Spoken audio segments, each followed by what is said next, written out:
10h05, a gente volta a falar agora a respeito da crise na Rússia. Que coisa que aconteceu na Rússia desde a noite de ontem.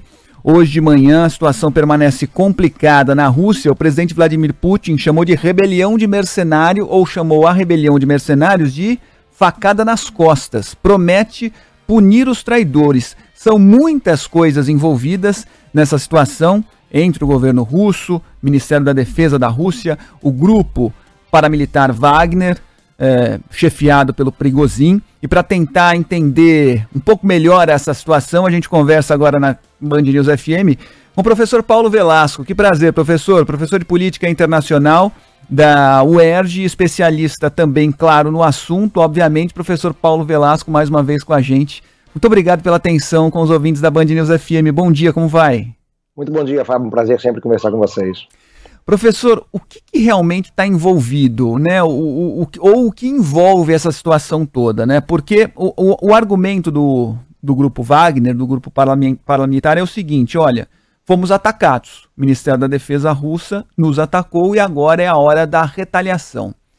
Esse argumento é realmente válido ou será que pode haver muitas outras coisas envolvidas por trás e, como são mercenários, dinheiro, talvez, professor? E aí, como é que a gente descobre isso? É uma situação, na verdade, que se arrasta já há algum tempo, né? Ontem tivemos, talvez, aí o que podemos chamar de estopim, né, para uma crise mais aguda, mais profunda, mas o relacionamento do Prigozhin, né, e do grupo Wagner, né, de um modo geral, com o comando militar russo, já vinha se deteriorando bastante ao longo dos últimos meses, né, sobretudo pelo fato de o grupo Wagner se recusar, né, a se submeter, né, mais diretamente às ordens do ministro da Defesa russo, né, o Sergei Shoigu, né, que o Prigozhin considera incompetente, né.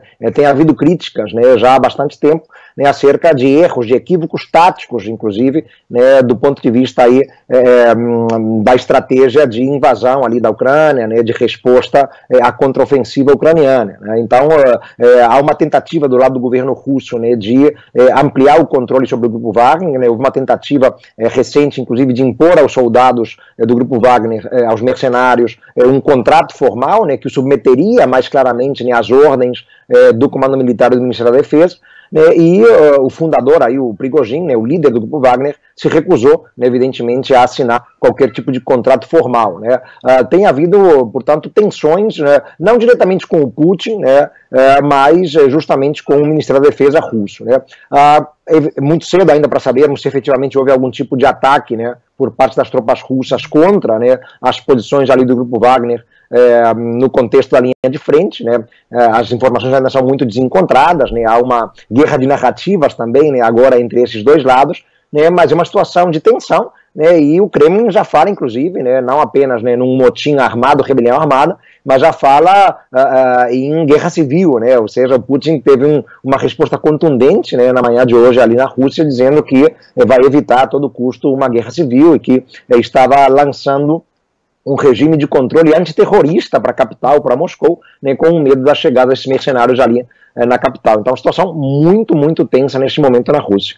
Eu queria perguntar justamente a respeito disso, se é cedo, se é precipitado falar em eventual impossível guerra civil na Rússia, mas antes disso, perguntar por que apelar a um grupo de mercenários com um exército tão poderoso, um contingente, sobretudo, tão poderoso nas mãos, né? O exército da Rússia, as forças armadas da Rússia têm um contingente incrível. E por quê? Qual a necessidade de se apelar a mercenários num momento como esse de guerra com a Ucrânia? Qual a estratégia por trás disso? A estratégia é, sobretudo, dividir responsabilidades, dividir ônus, né, e evitar, evidentemente, baixas nos militares oficiais da Rússia, né. Não é uma tática que tenha começado agora, né, os Estados Unidos já lançaram mão disso, né, vale lembrar, por exemplo, né, a atuação norte-americana no Iraque, ali, ao longo dos anos 2000, né, houve a utilização, né, do grupo Blackwater, que também era um grupo mercenário, paramilitar, né. Então as grandes potências mundiais, né, os Estados Unidos, né, agora a Rússia, têm lançado mão desse mecanismo, né. Então não é algo inédito, né, e justamente permite, né, uma redução dos custos de responsabilidades, diminuir o número de baixas entre os soldados oficiais do país, né, porque as baixas muito elevadas sempre levam a protestos e críticas, naturalmente, por parte da sociedade envolvida no conflito, né, então vai muito nessa linha, né, e o Grupo Wagner é um grupo que já tem uma experiência de 10 anos, né. Perdemos a conexão com o professor Paulo Velasco, falando a respeito justamente dessa possibilidade, levantada inclusive pelo presidente da Rússia, Vladimir Putin, de guerra civil na Rússia, né? A gente lembra que o grupo paramilitar Wagner argumenta que foi atacado pelo próprio Ministério da Defesa da Rússia e por isso houve a retaliação. Voltamos com a conexão, professor? Por favor, cai um instantinho, mas pode complementar, diga. Então, eu estava dizendo que o grupo paramilitar Wagner é um grupo bastante experiente, né? Então já vimos ali eles atuando em 2014, né, quando da anexação da Crimeia por parte da Rússia. Já naquele contexto, né, os russos colocaram paramilitares no leste da Ucrânia, né, ali na região do Donbass, né, que hoje é justamente onde temos os combates e onde foram os territórios anexados pela Rússia. Atuaram também na guerra na Síria, atuaram em algumas ações militares na África, né? Então a Rússia vem buscando, né, lançar a mão, né, da utilização desses paramilitares para diminuir, né, seus custos, né, dividir responsabilidades. E tem sido uma prática, reitero, muito comum, não só pela Rússia, mas por grandes potências, né, como é o caso também dos Estados Unidos na guerra do Iraque há 20 anos. Agora, qual o peso desse novo conflito na guerra com a Ucrânia, professor? Quer dizer, dividir a atenção agora entre esse conflito com os paramilitares e com os soldados ucranianos pode ser, de certa forma, fatal aí para as pretensões do Putin? Pode ser, Fábio, né? Também é cedo ainda para a gente calcular os impactos diretos disso, né? Mas o Zelensky está comemorando, né? Já houve declarações do Zelensky, né, dizendo que isso é só o início, né? Que a Rússia se aventurou a invadir a Ucrânia e que agora vai pagar um preço internamente, né? Já há alguns paralelos sendo feitos, né, entre o drama na Rússia ali no contexto da Primeira Guerra Mundial, né, quando tivemos ali a Guerra Civil Russa, né, que levou à Revolução Bolchevique, né, ao fim do czarismo ali na Rússia. Então já há paralelos nesse sentido, né, a Rússia num conflito, né, para fora e isso trazendo consequências dramáticas para dentro do país. Então, do ponto de vista do que é a invasão da Ucrânia, né, em um momento tão delicado como é o momento da contraofensiva ucraniana, Fábio, né, temos visto aí as tropas ucranianas buscando retomar territórios perdidos na região do Donbass ali, né, Zaporígia, Donetsk, Luhansk.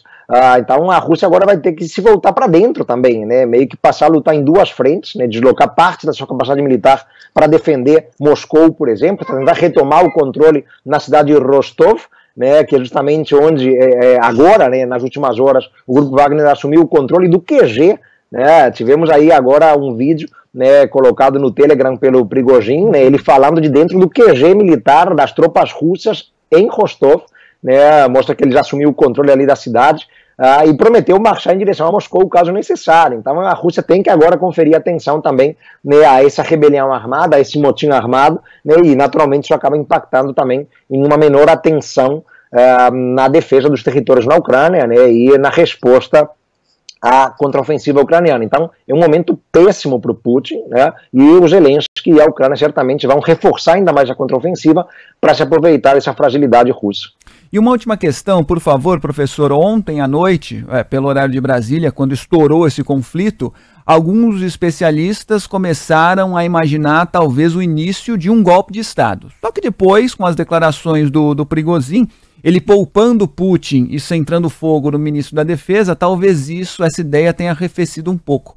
Mas o senhor vê essa possibilidade? Há campo para talvez uma tentativa de golpe de Estado na Rússia?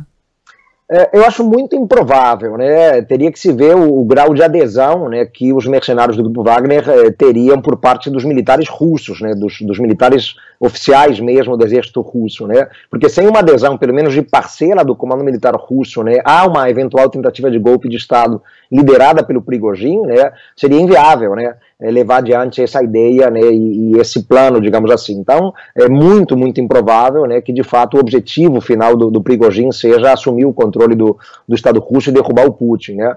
Mas há ameaças no ar muito concretas, né, inclusive de se dirigir em direção a Moscou, né, caso necessário, o que, claro, cria um alerta gigantesco na Rússia, né, e um temor grande por parte do Putin, né. A resposta que vimos, né, a partir do Kremlin, né, foi a oferta, inclusive, de uma espécie de anistia, né, de segurança, né, para eventuais integrantes do grupo Wagner, mercenários, né, que queiram trocar de lado, né? Isso sempre acontece nesses momentos, né? Então, de ambos os lados se fazem ofertas, né? O Grupo Wagner, né, também se ofereceu para acolher soldados russos que queiram eventualmente participar dessa rebelião armada, né? E do lado oficial do Kremlin, né, também houve a promessa de anistia e de segurança a eventuais mercenários que queiram deixar o grupo e se juntar às tropas russas, né? Mas, concretamente, né, um golpe de Estado, claro, nunca se pode descartar, né, qualquer possibilidade, mas parece improvável, porque o grau de adesão, reitero, né, de militares russos à tentativa de golpe teria que ser grande, né, para ela poder ter alguma chance de sucesso. Muito bem. Paulo Velasco, professor de Política Internacional da UERJ, muito obrigado pelos esclarecimentos, pela aula e, sobretudo, pela atenção com os ouvintes da Band News FM. Bom sábado, professor. Até a próxima. Sempre um prazer, Fábio. Um ótimo sábado para todos. Até a próxima. Obrigado.